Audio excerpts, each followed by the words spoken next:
तीसरे वोट से है तीसरे स्थान पर 30,000 से। वो भी कह रहे हैं कि लालटेन को राष्ट्रीय जनता दल को चैलेंज करेंगे। तो कोई बात नहीं, वो जो नया दल बना के पीला वाला घूम रहा है जनसुराज, बड़का झूठा पार्टियों के सरदार भाई क्या करते थे अभी तक? वो कह रहे थे भाषण सुन रहे थे करनासा में कि कहा तो दे रहे थे इधर करारी में, कह रहे थे मैं प्रधानमंत्री बनाया मोदी को, नीतीश को मुख्यमंत्री बनाया, हम 1 दर्जन मुख्यमंत्री बनाए। भाई ये लोग क्या कर रहे हैं? सबसे बड़ा झूठ बोलते हैं। बड़का झूठा पार्टी झूठ है कि नहीं? बोला लोगों की नहीं? जनता से क्या कहा था मोदी ने? 15 लाख खाते में देंगे, 2 करोड़ तक की सरकारी नौकरी देंगे, किसानों के अनाज का दाम 2 गुना कर देंगे। कोई काम हुआ? जब कोई काम नहीं हुआ तो कौन झूठ बोलवाया था? ये झूठ बोलवाने वाले जनसुराज पार्टी के नेता प्रशांत किशोर थे। तो माफी मांगेंगे देश के सामने कि हमने जो कहा था वोट देने के लिए वो गलत हुआ था? नहीं, ये भाजपा के बी टीम है, जानते हैं कि लालू प्रसाद जी राष्ट्रीय जनता दल कांग्रेस को, इंडिया ब्लॉक को बिहार में नहीं हरा पाएंगे, तो एक वोट कटवा के रूप में बिहार में खड़ा हो गए। इसी 4 सीट के उपचुनाव से यह पार्टी का क्या बोलते हैं दरवाजा कुंडी जो भी है हमेशा के लिए बंद हो जाएगा। बिहार की जनता 2-3 हजार वोट पाने वाले लोग भी, गधों घोड़ों की रेस चल रही थी, गांव जहाँ पे कहते हैं घोड़ों का रेस चल रहा था, गधा भी टांग उठाए हुए था नाल ठोकवाने के लिए।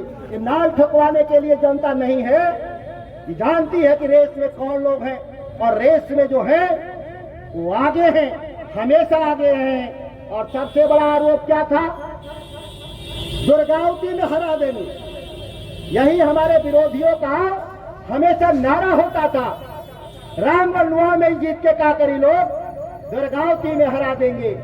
दुर्गावती के लोग बड़े महसूस करते थे, हमेशा मायूस हो जाते थे। लोकसभा के चुनाव में क्या हुआ? इनकी बोलती बंद हुई, और दुर्गावती के इलाका में भी राष्ट्रीय जनता दल 1000 वोट से चुनाव जीतने का काम किया। और रास्ता जो खुला है दुर्गावती ने खोला है। ये रामगढ़ में अजीत सिंह को लालटेन छाप पर ऐतिहासिक रूप से जीत दिलाने का काम करेगा। इस बार दुर्गावती में कम से कम 5000 वोट से ज्यादा जीत होगा।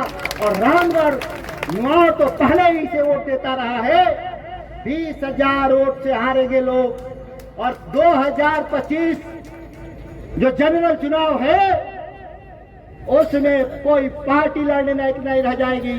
और जितने निकम्मा लड़ रहे हैं, किसी काम के लायक हो तो बताइए। ये बहुजन वाले बेचिया डिग्री कॉलेज जगदानंद सिंह ने बनाया था, उसका ताला खिड़की जंगला तक निकाल करके लोग ले गए थे, उसको पुनर्स्थापित कर 3000 बच्चों को पढ़ाने का काम सुधाकर सिंह ने किया। दूसरा वाला रामगढ़ वाला जगदानंद सिंह ने कॉलेज बनाया था, डिग्री कॉलेज लड़कियों के लिए, उसमें ताला मरवाने का काम किया था। जब हम आए तो पुनः उस कॉलेज को खुलवाए, जमीन खरीदे 3.25 एकड़ 1 करोड़ रुपया में, आज पुनः 3000 बच्चियां वहां पढ़ती हैं। 200 करोड़ रुपए में खंडौरा में ग्रिड बनवाया। करमनासा ओवरलोड हो गया था ग्रिड, तो करमनासा 2 के लिए, क्योंकि यहाँ जगह महंगा था, तो खंडौरा में बना। तो करमनासा से भी 4 गुना बड़ा कैपेसिटी का ग्रिड इसी खंडौरा में बना। अगर ये नहीं रहता तो क्या होता? क्या इलाके का खेती होता? ओवरलोड पहले ही था, सारा खेती बर्बाद हो जाता। लेकिन 200 करोड़ रुपए लगा करके 2000 सन 2000 में इसको चालू करके जब एमएलए बने, और इसी से बनारस की भी बिजली चलती है। बनारस की इसलिए चिंता रहती है कि इस इलाके के कम से कम कैमूर जिला के 50,000 लोग घर बना लिया जाकर के। मच्छर काटता है लोग, रात में टेलीफोन करता है, बनारस से लाइन चली जाती है, कहता है लोग, लगता है बिजली कटौती करवा दी है क्या भैया बिहार से, तो उसको ठीक करवाइए। वहां का भी आदमी प्रधान